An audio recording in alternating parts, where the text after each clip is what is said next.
si biang kerok. Nah, yang dibilang biang kerok ini yang dimaksud adalah kesalahan. Dia suka bikin masalah, tapi bikin masalahnya sengaja. Kalau aja bikin masalahnya, dicari-cari betul Vivi. Aduh capek deh.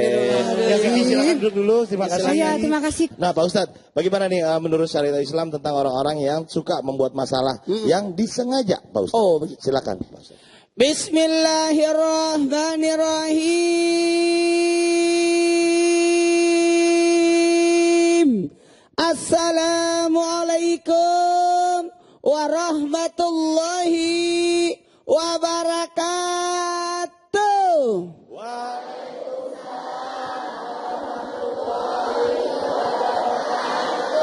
Jamaah. Oh jamaah. Alhamdulillah kalau kita bisa sadar diri untuk bisa memperbaiki diri, minimal kita tidak mengganggu orang lain, karena dalam kehidupan ini kita tidak akan mungkin mau disakitin. Makanya kalau memang tidak mau disakiti, karena betul-betul sakit hati ini kalau kita disakiti. Bayangkan perasaan kita kalau diombang ambing, dibiang kerokin atau paling disakiti, perasaan ini tidak akan mungkin bisa melupakannya. Apalagi merugikan, merusak nama baik kita. Pak Ustadz cocok deh kalau main sinetron jadi peran antagonis. Iya. Oh jangan. Iya. Aku lagi bahas ini. Masalahnya yang saya bahas ini adalah sifat buruk. Jadi saya berkesan bagaimana itu menyikapi orang-orang yang berbuat buruk itu, kita harus bagaimana untuk menyikapinya. Pusing. Capek deh.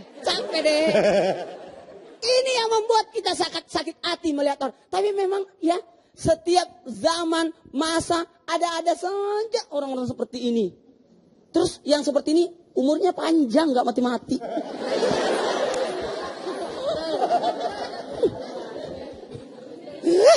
Justru yang cepat mati itu yang baik-baik. Jamak. Kalau ngomongin yang seperti ini, si biang kerok membuat masalah di mana-mana pasti ada. Tinggal bagaimana kita menyikapi orang-orang seperti ini. Betul tadi yang dikatakan Pipi Buntara, bahwa adanya jin, setan, ada malaikat, menjadikan kita sadar bahwa semuanya itu adalah bagaimana kita menyikapinya, karena bentuk godaan, gangguan, bahkan pengrusakan itu membuat kita sadar diri. Mbak Vivi, makasih banyak ya. Luar biasa. Jamaah, jangan marah ya. Jangan marah ya. Segala sesuatu jadi ujian besar buat kita. Apapun yang terjadi pada kehidupan kita, siapapun akan jadi ujian buat kita. Tapi bagaimana kita menyikapi ujian itu. Kadang-kala kita sudah baik, tapi ternyata ada yang mengganggu kita. Makanya ibu-ibu, jangan pernah marahi suami ya. Kalau dia selingkuh jangan ya.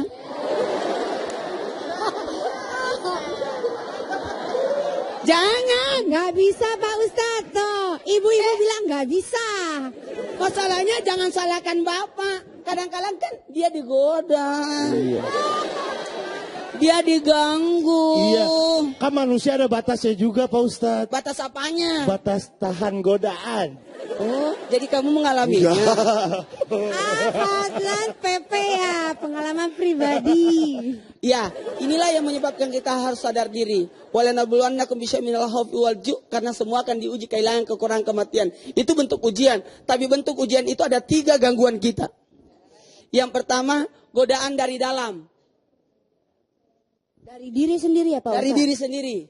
Yang kedua, godaan dari orang. Godaan dari Bentuk tetangga? iri hati. Iri hati. Kecemburuan. Oh. Dan yang ketiga, gangguan minal jinnati wan nas. Inilah godaan yang paling berat itu. Musuh yang terbesar adalah diri kita sendiri. Tetangga jadi musuh, kita bisa pindah rumah. Repot kemas-kemas Ustadz.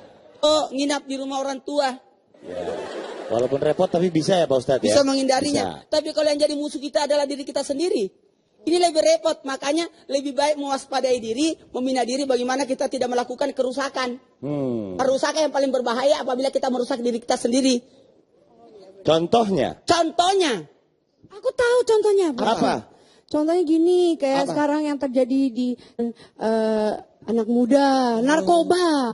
Oh, ya ya tahu Allah, loh. pinter banget. Iya, soalnya itu merajalela, kasihan generasi muda. So, Subhanallah. narkoba juga merusak tuh Pak Ustadz ya? Jelas diri sendiri. merusak. Karena dalam artian merusak pikiran. Merusak pikiran. Karena itu masuk dalam golongan khamar. Khamar itu menutup akal. Sementara yang memuliakan manusia adalah akalnya. Dengan memakai narkoba, terus minum-minuman yang memabukkan, itu menutupi akal. Padahal manusia dimuliakan dengan akalnya. Tapi kalau manusia menutup akalnya dengan adanya pengurasakan seperti itu, maka minum narkoba, ngisap narkoba, atau apa punya namanya yang memabukkan itu, menyebabkan akalnya tertutup. Dengan tertutupnya akal, bagaimana dia bisa mendapatkan kebaikan?